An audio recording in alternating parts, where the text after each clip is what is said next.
කරලා ඇති 아무තු විදිහේ ආරාධනා පත්‍රයක්. මේ කාලේ ඕනම මිනිහෙක් ජීවිතේ ටික කාලයක් මිනිසුන්ට ආදරය කරන්න කියලා. හැබැයි මේ හුඟක් අකුරු කියව ගන්න බැරියටත් පහසුවෙන් කියව ගන්න පුළුවන් වෙච්ච එක වචනයක් මේ ආරාධනා පත්‍රයේ තිබුණා. ඒ තමයි බල්ලා. මේක වෙනස් කරලා ලක්ෂ්මීලීගේ නිර්මාණය එළිදැක්ක දවසක අපිට පුළුවන් වේවි වෙනස හඳුනා ගන්නට.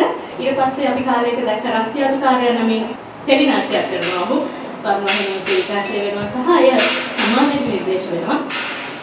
ඔහු ජයග්‍රාහී එක කඩේමක් පහ කරනවා ඒකේ. කොහොමුණත් මම දැනගෙන හිටපු ලක්ෂ්මීලී කාලයකට පස්සේ මෙහෙල මට කියනවා මම ෆිල්ම් එකක් කරන්න හදනවා කියලා. ඒ නිසා මම කොහොම සතුටින් ඒකට සුරු කරනවා. හරි සතුටුයි වැඩක් කරන්න කැමති මිනිස්සෙක් වැඩක් කරන්න පටන් ගන්න එක. ඒ නිසාම ඔබත් යන්නේ එන අතරේ මේ අමුතු මාතෘකාව මොකක්ද කියලා බලන්න ලක්ෂ්මීලීෙන් මෙතනට ගොඩ වැදුණා. හැමදෙනාම බොහොම ආදරයෙන් ගෞරවයෙන් පිළිගන්නවා. සමරනායක මහතා චිත්‍ර සංස්ථාවේ කළමනාකරු. ඔබතුමන්ට වගේම පොල්තෙල් පහන දල්බන්නට ගෞරවනීය ආරාධනය ලක්ෂ්මීලීගේ වචන වලින් කිව්වොත් බල්ලන්ගේ ගෲප් එකට.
සිනමාවේදී ධර්මසේන පතිරාජ මහතාණනි ඔබට බොහොම ස්තුතියි. අසනීප තත්වයෙන් ඉඳලත් මෙවැනි තැනකට ආවාට.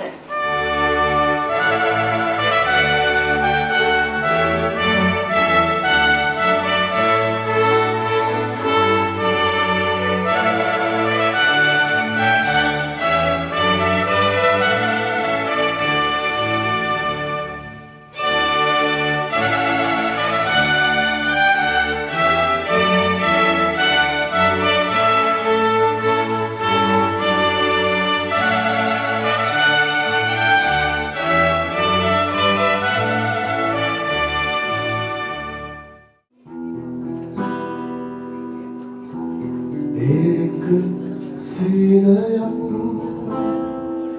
माकीवानुबत